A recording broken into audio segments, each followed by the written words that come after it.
Do you take this man, Lawrence, to be your lawfully wedded husband?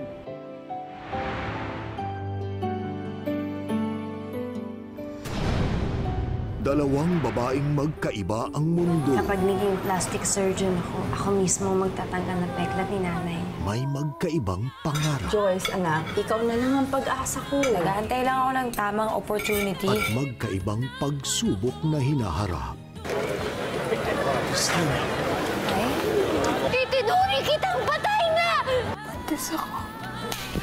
Ngunit iisang tadhana na tuluyang babago sa mga buhay nila.